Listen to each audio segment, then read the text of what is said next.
What is up, you guys? It is Figured Out. Today we're going to be figuring out how cool this $30 figure was. So this figure only cost me $25, sorry. I got it combined with shipping, but on its own, it is a $30 figure. So we're going to get into it.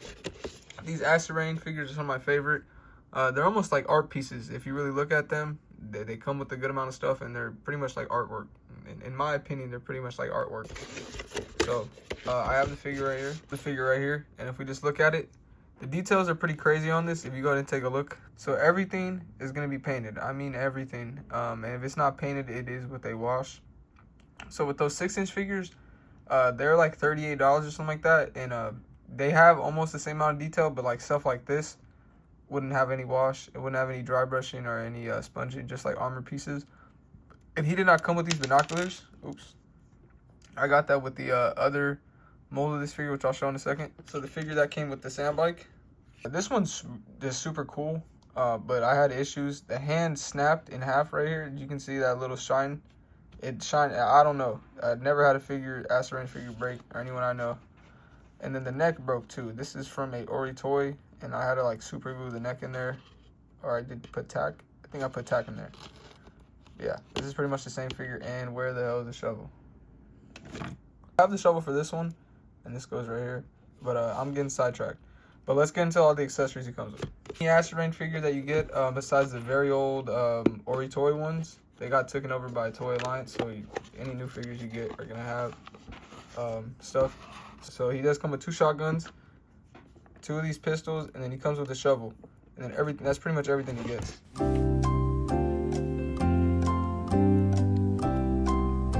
My hand's a little messed up, but I usually compose really good. But right now, I'll just show you how he's holding it. He's holding it pretty good. I did take pictures of these when I went to the lake the other day, and they came out pretty good. So he comes with a shotgun,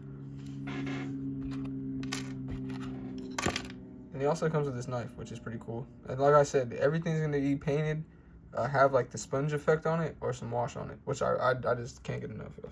I'm going to get into the features with the figure. So like I said, this shovel is part. Now we're going to get into the features of the figures, and there's 2 features alone right here.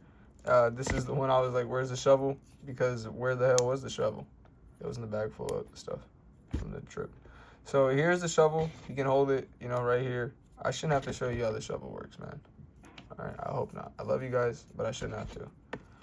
And here's the other play feature right here. So this pops off, and there's cord in there. And the radio, you can pull it all the way out, but when it goes to put it back in, it gets a little tricky. So you can kind of like pull it out all the way. And another play feature he has is his helmet comes off. This is the other play feature. Helmet comes off. And just look at the helmet alone, like I was saying. When I paint my Gundams, this is the effect I use. But this just looks way more insane. Just, well, not insane, just looks a little bit better. And it really looks like if you put this almost looks like you can put on a PS2 game. You can put it as an avatar. It just looks hard. We haven't even gotten to articulation yet, and I'm still talking a whole lot because these figures are my favorite. It just looks like you have pieces, right? Like you have limited. They're not limited, but they're just not super known. And you just know that you have the artist artwork. That's what I love about these. Just look at that. Everything you do is just gonna look very good. And if you sit there and pose, this is really nice. Follow me on Love and Figs, at Love and Figs on Instagram if you want to see some of the photography I took recently with these. But let's get into the articulation. So starting off, the head. It's gonna look up really good. I mean, really good. Just look at that visor. It just looks like sand blew on it, and he wiped his face. It just looks really nice. So that's gonna look up all the way, and that's pretty much using both of the joints in there. And as you can see, some people, even when I'd be out with my girlfriend or my sister, they'd be like, dude, the head looks kind of weird. It does look weird, but the way, that's just, you know, you have skill, you pose it, you hide it. So that's gonna be the ball joint, which is gonna be rocker, very good. Some helmets on Acid Rain figures are gonna be, you know, worse. But both of these joints, you're gonna get, you know, any type of joint you want. Stop motions should be, you know, pretty fun for you. So a lot of people have they think that this is the limit you get, but you can go all the way out. You just have to push it. These get forced kind of. Put it down, no problem. Bicep swivel. Then you have the single, which is just as effective as the double. It looks good because these kind of have long arms, but I don't know, they're just fun to pose. So like you look past the long arms kind of, and they don't have long arms to me. When I first got them, I like, do the arms look long, but now when I pose it, it feels better. It's like worth the having the long arms to get more poses in. And these ones, they have 2 rockers on both sides, 2 forward hinges. And I think it's because they drive, that just really hurt. So they have these to drive the tank, I believe, the sand bike. So that's why they have these. And everything's gonna be pretty good for the articulation. Only thing is this is not gonna be too good, but you're still gonna get so many poses with this, and so dynamic and so much like photography worthy poses out this. It doesn't really matter.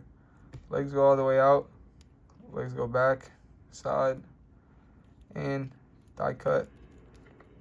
And then the double joints just feel nice. I did have the older figures, and they just felt, a little different. And you can see, these are the old ones, and they kind of felt like more like G.I. Joes, and the hands were rubbery. These are rubbery at least. These are rubbery. This is rubbery. The hands. These are all hard plastic, and hard plastic kind of rubbery right here. These feel really good. It's on pretty much the same body mold, but they just revamped it. Like I said, the company that took it over. So these were the original ones you guys probably seen around 10 years ago. And this is the new buck. So they just, used the same thing and kind of revamped it. So you got the same feet, same neck bag, everything like that. So I really do love these, and I want to get another one of these, even though I have 2, kind of. I like this design more. I like how weathered this one is, but I think it's because it broke. And these ones were the very early run when Toy Lines had took them over, so these molds aren't as good as this one. This is a more recent release than this one, that I'm aware of at least. Because this one feels like the newer releases, the newer bucks. This one feels like the very older. They feel like not waxy. I wouldn't say waxy, but some of these figures will feel like the paint is coming. I don't know how to explain it, but after a while it goes away and it doesn't feel that way anymore. But these ones don't feel like that. These ones feel amazing. And if you had the old figures like these, I recommend you get a new one and give it a shot, or at least this one. This one's very fun. We're gonna do a comparison. Here is the I can't forget it, the Iron Fist or the 1000 League. I can't remember right now, but forgive me. Here he is next to a Stormtrooper, and these figures are a little bit bigger. It's not because I have the base on it. These figures are just a little bit bigger, and I didn't realize that, and they feel a little bit better. I'm not gonna lie, the size they are. Bebop. I don't know why when the camera's out I just stutter. This is Bebop. Wait, whoa, see? This is Rocksteady. What am I talking about? Here he is next to my some of my favorite clones. So you can see, even like crouched down, like these are not the same size. They're just not. Like they almost are, but not really. Like, when I have them standing out, I did another review, and they're not the same size. These are a little bit taller. Here he is next to a G.I. Joe. Almost the same size. You look at the legs and the hips. Just about. Charge of Rodimus to give you a, depending on what you collect. Here we have Krusty. So I hope you guys liked the video, man. Comment, subscribe. I hope we figured it out. This is a $30 figure, and I hope this guy gets you into acid right now at least. So just let me know if you're interested in getting it. If you already got the figure, just watching the review to see if you like it. All I can say, guys, is thank you, subscribe, and there will be more of these figures on the way, and more Transformers, Ninja Turtles, everything else. So if you guys like, comment, subscribe. It's been figured out. Hope we figured it out, and I'm handicapped right now.